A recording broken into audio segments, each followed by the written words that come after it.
going on, everybody? It's your boy Aero Axel joining Team Next Phase. First and foremost, I want to say I'm super excited to be joining an amazing and talented group of content creators. We have ACX TCG, the Pokeballers, the Broke Nerd, TCG Funhouse, and myself that's going to bring you daily content every single day on this channel. Now for my content, it's going to strictly be based around Pokemon for the most part. I may dabble into some things here and there, but what you'll be seeing on my daily posts are going to be revolved around the Pokemon video games, the competitive side of the games, whether it's any rumors or leaks for any of the new games coming out, or just bringing content from some Wi-Fi battles that I do, because I am a competitive player and I like to bring that side of Pokemon to this here as well.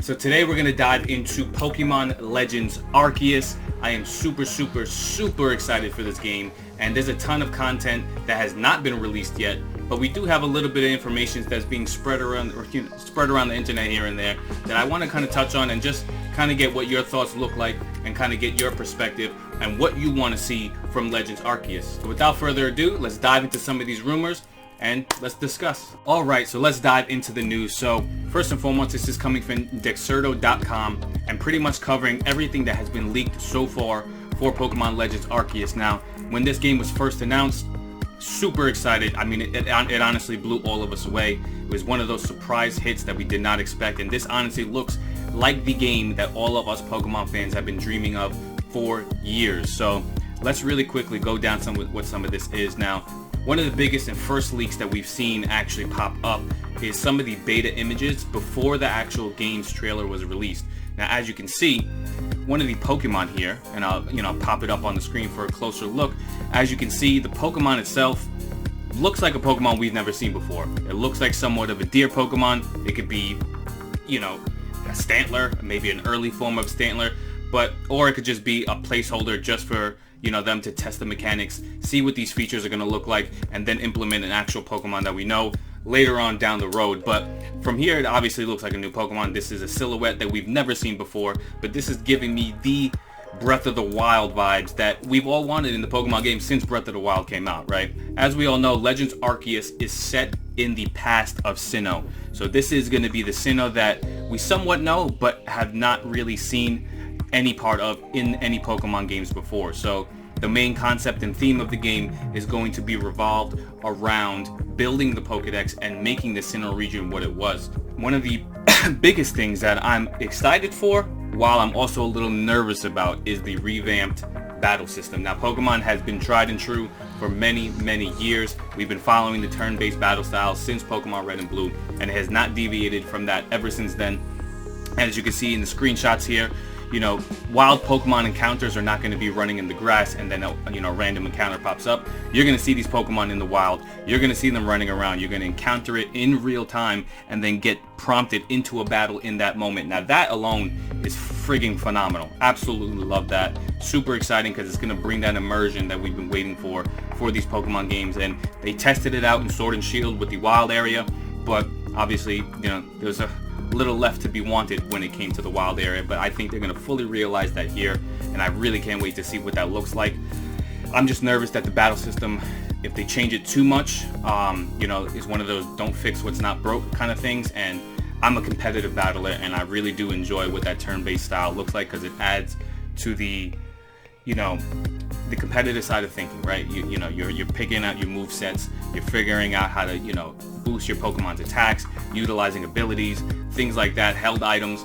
Are those going to transfer over into this new game, or is this game solely going to be based around story and gameplay and kind of leave Brilliant Diamond and Shining Pearl to remain the battle scene for a lot of us competitive battlers? Now, am I okay with that? Sure, why not? Because at the end of the day, Legends Arceus is not necessarily going to be the next generation of Pokemon in terms of Generation 9. It's just a retelling or a new telling of a story from a region we already know. Now, if the Legends series continues on and actually becomes something of a franchise staple, and we get Legends, Johto, we get Legends Kanto, and we get to really see what these regions were like before we play them, I am all for it. I'm super hyped about that.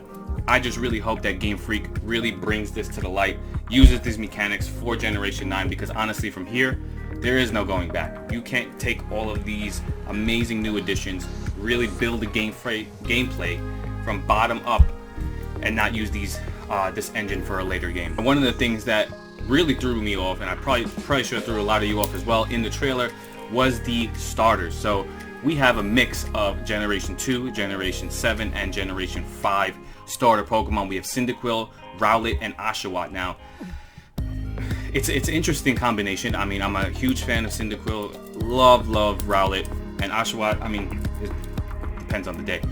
But it's really interesting to see the choices that they made, and I'm interested to see why they chose these specific Pokemon to be the starters for this region, Sinnoh.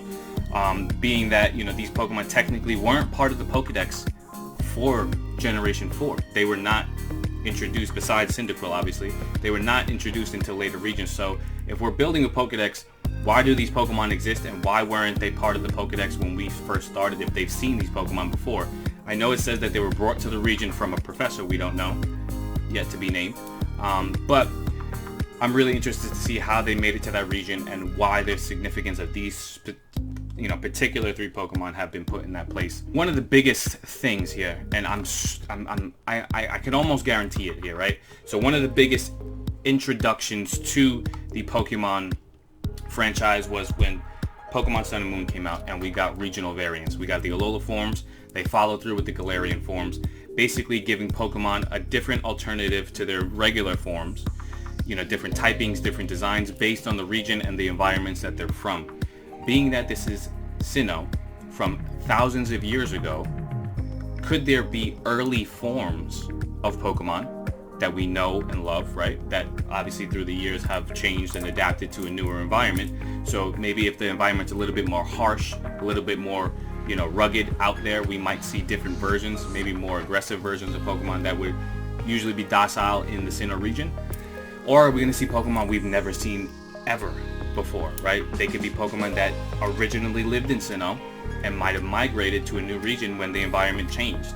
So we could see brand new Pokemon in this region that have yet to be discovered in a new region. So this is what I'm really also excited about. I cannot see why they wouldn't take the advantage to do that for this game. I mean, this leaves the opportunity wide open.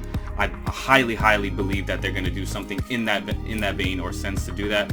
And if they don't, that's going to be a missed opportunity. But I really do believe there's going to be regional variants for the Sinnoh region, because we're not going to get them in Brilliant Diamond and Shining Pearl, I guarantee that. But it's going to be interesting to see where they go with that, and I would love to see early versions of Pokemon that we know and love, and Pokemon that we've never seen before that used to live in the Sinnoh region of old and then transitioned over to a new region when things, you know, started changing. They started building and, you know, reconstructing and landscaping the entire region. So super excited, and make sure you guys leave the comments in the comments below what you're most excited about for Legends Arceus. I mean, just to know that we're going to get a full-fleshed backstory to Arceus finally since 2006, because they have never really dived into the god of Pokemon the way we would have thought.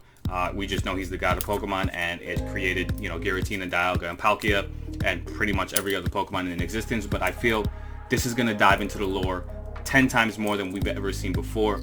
A full-fledged single-player experience that's really going to bring the Pokemon series to life like we've never seen it before, and I'm super excited about it. So as we continue on through the weeks, and obviously E3 is tomorrow for Nintendo, so best believe I'll be covering any news that is going to be announced on E3 on the channel next week. So super excited to see what we're going to see from Diamond and Pearl and hopefully Legends Arceus. But for now, that's all we got today. So make sure you like, subscribe to Next Phase, follow all of the amazing content creators on this channel, and that being said, I'll see y'all later.